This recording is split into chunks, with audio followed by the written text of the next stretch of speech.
Hello and नमस्ते to everyone. हजुरहरू कस्तो हुनुहुन्छ?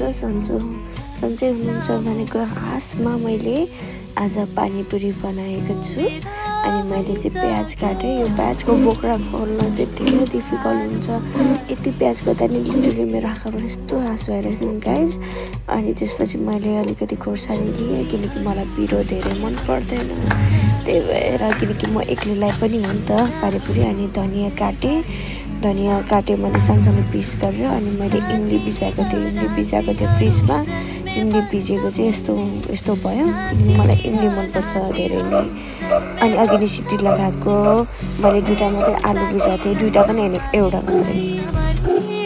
एन्ड देन मैले चाहिँ यहाँनिर झोलमा चाहिने सामग्रीहरू हालेँ, मसलाहरू प्याज धनियाँहरू सबै हालेँ। अनि त्यसपछि अनि स्वाद अनुसार नुन, मसँग चाहिँ बिरयानी नुन थिएन। अनि त्यही भएर मैले चाहिँ त्यही हामीले सेम तरकारीमा युज हुने नुन हालेँ। अनि अलिकति झोल मिक्स गरेर मैले फेरि डिप फ्रिजमा राखेँ किनकि चिसो हुनलाई। अघि तातो आलु पनि मैले फ्रिजमा राखेको थिएँ। अनि मैले पुरी फुलाएँ अनि ब्राउन होइन ढुङ्ग्री फुलाएँ। मलाई चाहिँ फेरि ढुङ्ग्री जेमा पनि चाहिन्छ क्या, खानामा नै चाहिन्छ।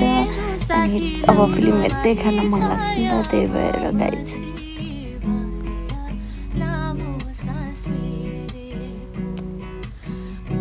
एन्ड देन अघि नै फ्रिजबाट निकालेको आलु मैले अब मिक्स गर्न थालेँ किनकि स्टिल टाटै थियो क्या। यो हेर्नु सक्नुहुन्छ बाफ आइरहेको छ।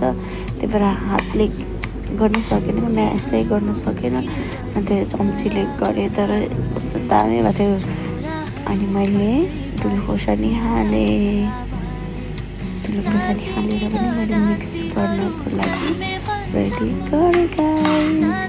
अनि आफ्टर द्याट सबै मेरो चाहिँ सामानहरू सक्यो। अनि मैले लास्टमा चाहिँ गेडागुडी हाल्न बिर्सेछ। अनि गेडागुडी कसरी बिर्सिन सक्छु म। अनि गेडागुडी हालेँ मैले। अनि गेडागुडी हालेर सबै मिक्स गरेँ। मेरो पानीपुरी रेडी भयो। Let's it with me. यस्तो मिठो भएको थियो नि, लिटरली यस्तो मिठो भएको थियो नि। मलाई एक्लै खानालाई मैले जस्तै 1 प्लेट जति बनाएको थिएँ। म धेरै नै खान सक्दिनँ नि त, तर मैले झोल अनि आलु सबै सकाएँ एक्लै नै। मेहनतको फल मिठो हुन्छ रे गाइज। त्यही भएर मैले मेहनत गरेर पानीपुरी बनाएको थिएँ। यस्तो डिलिसियस भएको थियो, यस्तो टेस्टी भएको थियो। सब नेपालको पानीपुरी फ्लप हान्दै मैले जस्तो फिल भयो मलाई।